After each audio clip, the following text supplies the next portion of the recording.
আসসালামু আলাইকুম সবাইকে।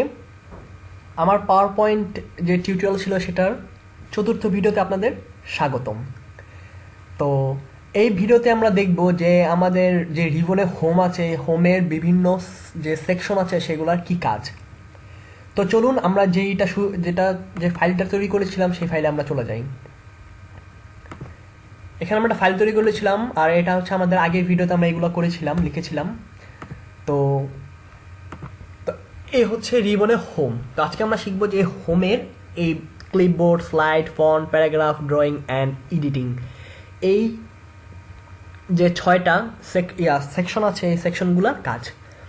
তো এর আগের ভিডিওতে আমরা ক্লিপবোর্ড এবং ফন্ট নিয়ে কথা বলে ফেলেছি।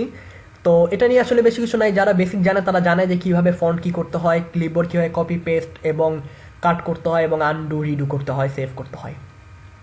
তো এটা সবচেয়ে প্রথমে আমি যেটা নিয়ে কথা বলবো সেটা হচ্ছে স্লাইড। এটা নিয়ে আসলে কথা বলার মতো অনেক কিছু আছে।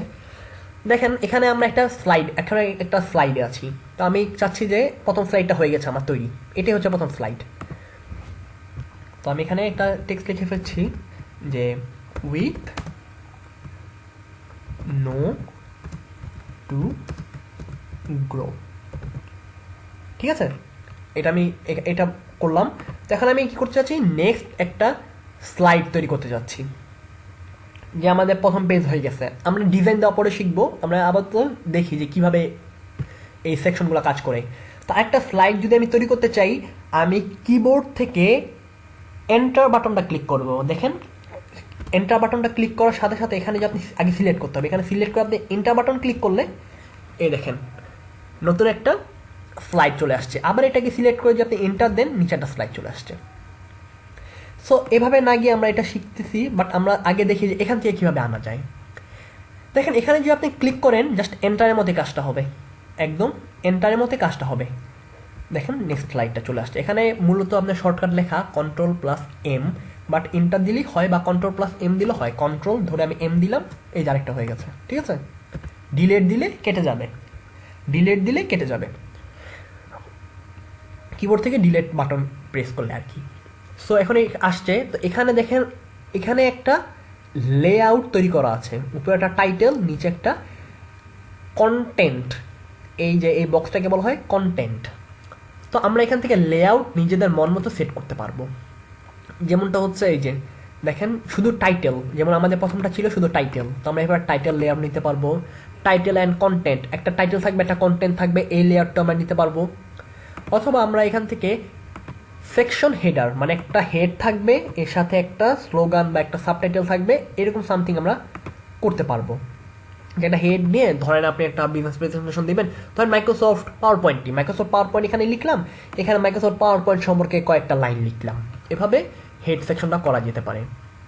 তারপর টু কন্টেন্ট, দেখেন এখানে আমি একটা কিছু লিখলাম, এখানে একটা ছবি দিলাম, এখানে একটা লিখলাম, বা এখানে দুটা ছবি দিলাম। সো এই দুটা কন্টেন্ট এবং একটা টাইটেল দেওয়ার জন্য এই লেআউটটা ইউজ করা হয়।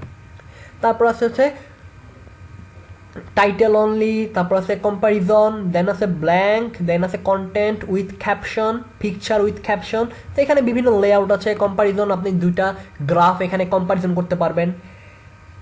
আপনি এখানে দেখেন, এখানে প্রথমটা আছে টেবল, আপনি যে কোনো টেবল এখানে ইনসার্ট করতে পারবেন। এটা আমরা ইনসার্টে গিয়ে শিখবো, এখান থেকে যে রিবন ইনসার্ট আছে এখানে গিয়ে আমরা শিখবো। তো গ্রাফ আছে, তারপর আছে স্মার্ট আর্ট গ্রাফিক, এখানে আছে 3D model, picture, online picture, video and icon. So আপনি এখানে দুইটা দিয়ে, এখানে টেক্সট দিয়ে আপনি কি করতে পারবেন, দুইটার মধ্যে দুইটা কম্পারিজন করতে পারবেন। টেক্সট, এটা হচ্ছে text only, right. Title only, এখানে আপনি জাস্ট টাইটেল দিয়ে আপনি একটা পেজ শুধু বানাতে চাচ্ছেন, টাইটেল দিতে পারবেন। ব্ল্যাঙ্ক, আপনি নিজের মতো আপনি একটা লেআউট তৈরি করতে চান, তাহলে আপনাকে অবশ্যই ব্ল্যাঙ্ক দিতে হবে, বা অন্য যে কোনো একটা লেআউট নিয়ে এটা ধরে ডিলেট, এটা ধরে কিবোর্ড থেকে ডিলেট, দেখেন সব ডিলেট হয়ে গেল। সো এখান থেকে বিভিন্ন লেআউট আছে। এখানে আপনি এই যে কন্টেন্ট, কি ছিল এটার নাম, কন্টেন্ট উইথ ক্যাপশন আছে, যে আপনি কন্টেন্ট উইথ ক্যাপশন, এখানে আপনি একটা ক্যাপশন দিলেন, এখানে আপনি একটা কন্টেন্ট লিখলেন, আর এখানে আপনি একটা ছবি দিলেন। সো এরকম পসিবল।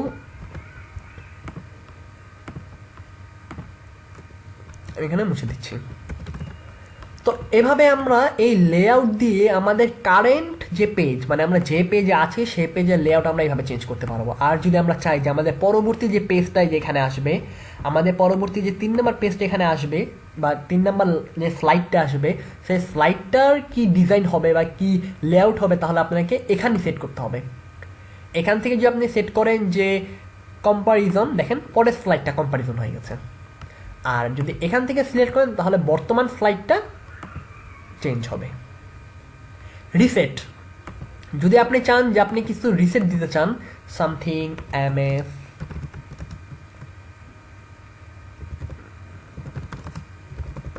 পয়েন্ট লিখলাম, দেন হচ্ছে আমি এটাকে ধরে রিসেট দিলাম, এটাকে ধরে আমি ধরেন রিসেট দিলাম। যদি আমি রিসেট দিই তাহলে স্টাইল চেঞ্জ হয়ে যায় আসলে। দেখেন এখানে যে আমি রিসেট দেখা থাকে, দ্য রিসেট পজিশন সাইজ এগুলো চেঞ্জ হয়ে যায়। লাইক আপনি এটা এভাবে দিলেন, পাওয়ারপয়েন্ট আপনি এখানে দিতে চাইলেন, এখন আপনি এখানে এটা ধরে আপনি রিসেট করলেন, দেখেন এটা আগের জায়গায় চলে যাবে, ঠিক আছে। বা আপনি এটার যে এটা আপনি নিচে নিয়ে আসছেন, ঠিক আছে। তো আপনি যদি রিসেট দেন তাহলে লেআউটটা যেমন ছিল সত্যিকার অর্থে ঠিক ওইভাবেই হয়ে যাবে। এখানে সেকশন আছে, এখান থেকে আপনি বিভিন্ন এটার মধ্যে আপনি চাচ্ছেন যে এখানে আপনি আরেকটা সেকশন এড করবেন, মানে আরেকটা যদি টেক্সট বা সেকশন এড করতে চান এই সাইড দিয়ে, তাহলে আপনি এখান থেকে একটা সেকশন এড করতে পারবেন, ঠিক আছে। সো এভাবে এগুলো করা যায় আসলে। তো আমি কন্ট্রোল জেড দিয়ে আমি চলে গেলাম আগের পজিশনে, এখানে আমি রিসেট দিলে আমার আগের মতো হয়ে গেল। সো এভাবে আমরা বর্তমানে একটা লেআউট এবং পরবর্তীটা লেআউট চেঞ্জ করতে পারবো। আর যদি আমরা এন্টার বাটন প্রেস করি তাহলে আমাদের যে লেআউটটা থাকবে ঠিক ওইরকমই লেআউটটা আবার ক্রিয়েট হবে। ওকে, শুধুমাত্র প্রথমটা বাদে, প্রথমটার হবে দ্বিতীয়টা। এখানে প্রথমটার লেআউট হবে টাইটেল উইথ কন্টেন্ট, কারণ টাইটেল তো দুইটা প্রয়োজন হয় না এই জন্য, ঠিক আছে। তো আমি এখানে গিয়ে ডিলেট এখানে চলে আসলাম। তো এখন আমরা এখানে আসি যে আমরা এটা আগের ভিডিও দেখে ফেলেছি, এখান থেকে আমরা দেখব।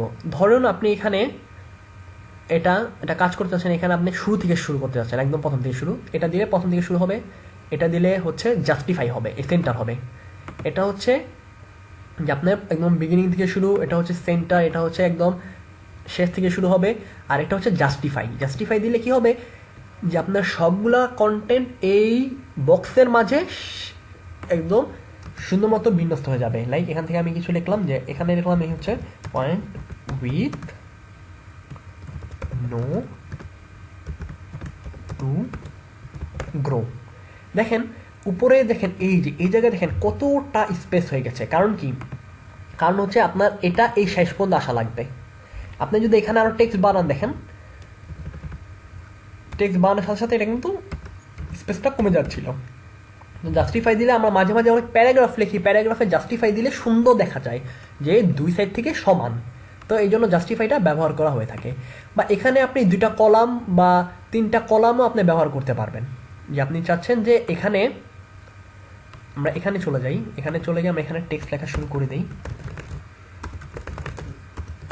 আপনি চাচ্ছেন এখানে 2টা সেক্টর হয়ে যাক, তো আপনি এখানে যদি 2টা কলাম দিয়ে দেন, এখানে একটা কলাম, আপনি এখান থেকে আপনি আবার 8টা কলাম দিয়ে শুরু করতে পারবেন। লাইক এই যে এখান থেকে আপনি দেখেন এরপর আপনি আর যেতে পারছেন না, ঠিক আছে। আপনি এখান থেকে চাইলে আবার আরেকটা শুরু করতে পারেন কলাম থেকে, ঠিক আছে। যে আপনি এখানে যখন আপনার লেখা শেষ হয়ে যাবে, লাইক আমি এখান থেকে দেখেন এখান থেকে শেষ হয়ে ওখানে আবার 8টা কলাম শুরু হয়ে গেছে, ঠিক আছে।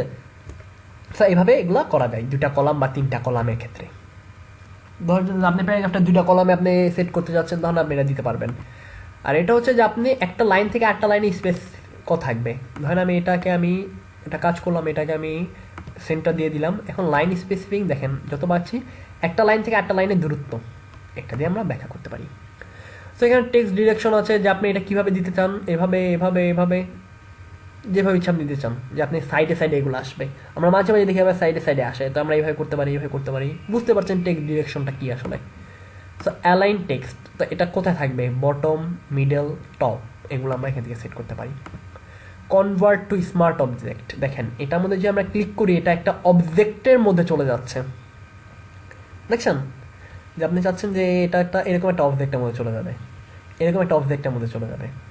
বা সবচেয়ে সুন্দর হবে এই যে এটা এই একটা অবজেক্টের মধ্যে চলে যাচ্ছে। তখন এই যে দেখেন এখান থেকে আমরা আবার ডিজাইন ফরম্যাট করা যায়। এটা আমরা পরে শিখবো যখন আমরা অ্যাডভান্স লেভেলটা শিখবো। এখন আমরা জাস্ট বেসিকটা শিখতেছি, সেই জন্য আমাদের এত কিছু এখন দরকার নেই। জেড দিয়ে আমরা এখানে চলে আসলাম। তারপর হচ্ছে ড্রয়িং। এখান থেকে আপনি বিভিন্ন শেপ আনতে পারবেন, যেমন এখান থেকে আপনি একটা অ্যারো চিহ্ন দিতে পারবেন, বা এখান থেকে আপনি যে কোনো শেপ দিতে পারেন। এই অ্যারো চিহ্ন কীভাবে ডিজাইন করতে হয় এগুলো আমরা পরে দেখবো। তো এখান থেকে আপনি দেখেন কতগুলো আপনি আনতে পারেন। চাইলে আপনি এখানে একটা বক্স আনতে পারছেন, যে আপনি এটার উপরে একটা বক্স দিচ্ছেন, বক্সটা দেওয়ার পরে দেখেন এটা চলে গেছে। তো আপনি এখান থেকে কী করতে পারেন, এখানে এই ডিজাইনটা দিতে পারেন। যে এখান থেকে যাবেন, এখানে অনেক প্রিসেট আছে, চাচ্ছেন এটা দেখেন একটা বক্স তৈরি হয়ে গেছে এর বাইরে। তো এটা কীভাবে করলাম এটা আমরা দেখবো। জাস্ট আমাদের কোনো যদি ড্রয়িংয়ে কোনো শেপ নিতে হয় তাহলে আমরা এখান থেকে শেপগুলো নিতে পারবো। তারপর অ্যারেঞ্জ, এখানে কিছু অ্যারেঞ্জ আছে, যেমন আমি একটু আগে একটা নিয়েছিলাম। এটা যদি আমি এখান থেকে আমি আবার আগের মতোই দিয়ে দিই, যে দেখেন এটা উপরে চলে আসছে না, আগের লেখা নীল দেই তাহলে ভালো হবে, কারণ লেখা তো কালো। তো এখন যদি আমরা এখান থেকে অ্যালাইন দিতে চাই, একদম অ্যালাইন টু, সরি অ্যালাইন না, এই যে সেন্ড ব্যাকওয়ার্ড, যদি আমরা এটা দিতে চাই যে সেন্ড ব্যাকওয়ার্ড, দেখেন এটা ব্যাকওয়ার্ডে চলে গেছে, রাইট। তো ব্যাকওয়ার্ডে গিয়ে কী হলো, যে এটা এই যে এই অ্যারেঞ্জের ব্যাকওয়ার্ড আমরা দিয়েছি, ব্যাকওয়ার্ডে এটা চলে গেল। আর যদি এখানে আমরা অ্যালাইন করি, অ্যালাইন লেফট, সেন্টার, রাইট, মানে এটা আপনি কোথায় অ্যালাইন করতে চান সেগুলো আপনি ঠিক করতে পারবেন, ঠিক আছে। এটা আর দেখেন এটা আমি নিলাম, নেওয়ার পরে আমি কন্ট্রোল ধরে বা এটা সিলেক্ট করলাম, দুটো সিলেক্ট করে এখন আমি কি করতে চাচ্ছি, অ্যালাইন করতে চাচ্ছি, অ্যালাইন টু সেন্টার, দেখেন মাঝখানে চলে আসছে। সো আপনি কোনো কিছু যদি মাঝখানে আনতে চান তাহলে দুইটা সিলেক্ট করে কি করবেন, অ্যালাইন করবেন, তাহলে মাঝখানে চলে আসবে। ধরেন এইটা আমি এদিকে আছে আমার শুরুতে, কিন্তু আপনি চাচ্ছেন মাঝখানে আনতে, এখানে কিন্তু আপনি এই যে এটা দিলে হবে না, এখানে আপনি কি করতে হবে, এই শেপটা সিলেক্ট করতে হবে কন্ট্রোল দিয়ে, তারপর এটা সিলেক্ট করতে হবে, অ্যারেঞ্জে গিয়ে অ্যালাইনে যাবেন, অ্যালাইনে গিয়ে অ্যালাইন টু সেন্টার, দেখেন এটা মাঝখানে চলে আসছে। ওকে, অ্যালাইন টু মিডল দিলে দেখেন মাঝখানে চলে আসছে। সো এইভাবে আমরা অ্যালাইনগুলো করতে পারি। তো এখানে ফাইন্ড, রিপ্লেস এগুলো আমরা এখন তেমন লাগবে না, আমরা দেখবো যে ধরেন আপনি এখানে এমএসটা আপনার যত নো আছে, ধরেন আপনি যত নো আছে বা আপনি সব জায়গায় টু বড় হাতে দিয়ে ফেলছেন, টিটা বড় হাতে দিয়ে ফেলছেন, তো সব জায়গায় যত টু আছে সেগুলো আপনি চাচ্ছেন যে টিটা ছোট হাতের হবে। তো সেই জন্য আপনি এখান থেকে রিপ্লেস দিয়ে আপনি দিতে পারেন যে ফাইন্ড যত টু আছে রিপ্লেস করবেন হচ্ছে ফর দিয়ে, ধরলাম for. Okay, next replace all. Okay, 3 replacement, মানে 3টা রিপ্লেসমেন্ট করে ফেলছে। এই দেখেন টুটা কি হয়ে গেছে, ফর হয়ে গেছে। এভাবে আমরা রিপ্লেস করতে পারবো। আমাদের পুরা মানে যতটা স্লাইড আছে সেখানে যদি আমরা কিছু খুঁজতে চাই তাহলে আমরা এখানে ফাইন্ডে আমরা খুঁজতে পারবো, দেখেন ক্লোজ, এই যে ফাইন্ড চলে আসছে। ধরেন আপনি অনেক বড় একটা কিছু লিখেছেন বাট আপনাকে কিছু একটা খুব ছোট জিনিস খুঁজতে হচ্ছে, আপনি জানেন না কোথায় আছে, তখন আপনি এইভাবে খুব সুন্দরভাবে ফাইন্ড করে ফেলতে পারবেন। সিলেক্টটা আবার তো দরকার নেই, কারণ সিলেক্ট অবজেক্ট, সিলেক্ট অল দিয়ে আপনি কী করতে পারেন, সিলেক্ট করতে পারবেন, ঠিক আছে।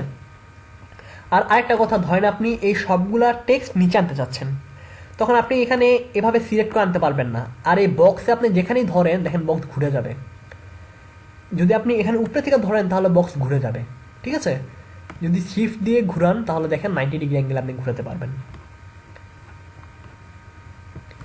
তো আপনি এটা কি করতে পারেন দেন, এদিকে আসলে দেখেন এটা বড় ছোট হয়ে যাচ্ছে। তো আপনি এই যে দাগটা দেখেন, এটা যেমন ধরেন দেখেন এই যে ডট ডট দাগের উপর রাখলে দেখেন একটা চারদিকে একটা অ্যারো চিহ্ন আসছে, এটার উপরে সিলেক্ট করে তারপর আপনি সরাতে পারবেন।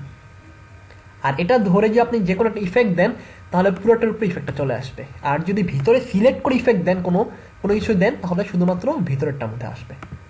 তার পুরোটার মধ্যে দিতে চাইলে আমাদের কী করতে হবে, সুন্দর মতো আমরা পুরোটা সিলেক্ট করে নিব। তো এই ছিল আমাদের হোম নিয়ে যত কথাবার্তা। তো নেক্সটে আমরা ইনসার্ট নিয়ে শিখব। তো নেক্সট ভিডিও দেখার আমন্ত্রণ জানিয়ে আমি এখানেই শেষ করছি। আল্লাহ হাফেজ।